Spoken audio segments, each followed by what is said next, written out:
গিয়েছিলাম, সেখানে আমাদের পরামর্শ প্রতিষ্ঠান, বিশেষজ্ঞগণ সকলেরই সহযোগিতা আমরা সেই কাজগুলো আমরা প্রস্তুত করেছি। কিন্তু আমরা যেটি আমাদের বড় চ্যালেঞ্জগুলো আমরা পাড়ি দিয়ে এসেছি, বৈশ্বিক দুইটি সংকট, একটি মহামারী করোনা আর একটি ইউক্রেন রাশিয়ার যুদ্ধ অবস্থা, যার দরুন আমাদের যে উন্নয়ন প্রকল্পগুলো অধিকাংশগুলোই আমরা সেইভাবে আমরা এগিয়ে নিয়ে যেতে পারিনি, সেগুলো প্রক্রিয়াধীন রয়েছে।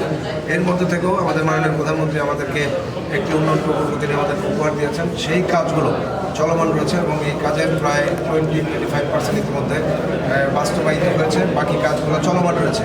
আমরা আশা করছি আমাদের এই প্রকল্পটি সম্পূর্ণ হবার পর বাংলাদেশের চেহারা অনেকটা ইনশাআল্লাহ পাল্টে যাবে এবং আমাদের যে প্রস্তাবিত প্রকল্পগুলো আছে সেগুলো বাস্তবায়ন হবার মাধ্যমে আমরা নগরবাসীর যে প্রত্যাশা সেটি আমরা ইনশাআল্লাহ পূরণ করতে পারবো, এটি আমরা বিশ্বাস করি। সুতরাং আমি সম্মানিত নাগরিকদের কাছে আমার বিনয়ের সাথে অনুরোধ থাকবে যে আমাদের প্রক্রিয়াধীন যে প্রকল্পগুলো আছে, যে অসমাপ্ত যে প্রকল্পগুলো আছে, এগুলো বাস্তবায়নের মাধ্যমে যেন আগামী দিনে ময়মনসিংহকে একটি সমৃদ্ধ স্মার্ট নগরী করতে পারি, সেই সুযোগটুকু আগামী 9 মার্চ ওনারা আমাকে দেবেন, এটি আমি দৃঢ়ভাবে বিশ্বাস করি।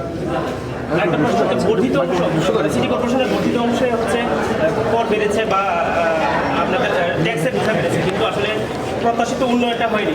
আসলে সেটার কী কারণ ছিল এবং আগামীতে আপনি ওখানে করের বিষয়টি যদি এইভাবে মূল্যায়ন করি, আমাদের সরকার নির্ধারিত আমাদের কোন কোন বিভাগের শহর বা কোন শহরের জন্য কোনটা প্রযোজ্য হবে সেভাবে নির্ধারণ করা আছে।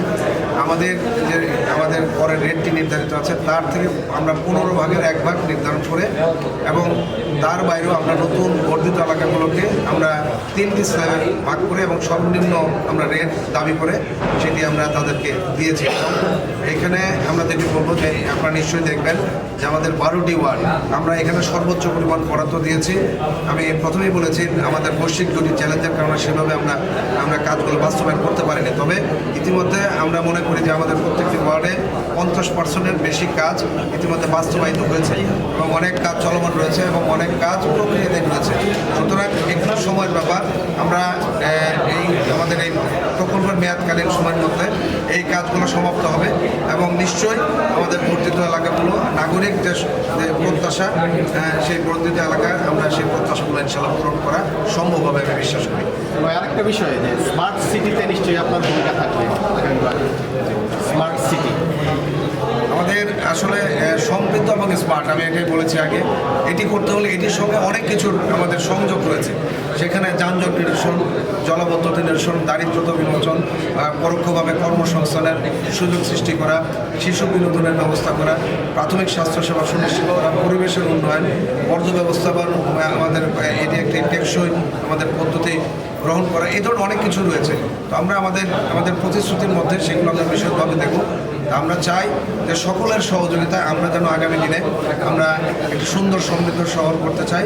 নিশ্চয়ই আমাদের সম্মানিত নাগরিকবৃন্দ যে ওনারা দেখেছেন বিগত দিনে আমি যেভাবে তাদের পাশে থেকেছি, আগামী দিনে এই অসমাপ্ত এবং প্রক্রিয়াধীন আমাদের এই কাজগুলো বাস্তবায়নের মাধ্যমে আমরা সমৃদ্ধ স্মার্ট ময়মনসিংহ আমরা করতে চাই। সেই সুযোগটুকু দয়া করে আমাদের সম্মানিত নাগরিকবৃন্দ আমাকে দেবেন, এটি বিশ্বাস করি।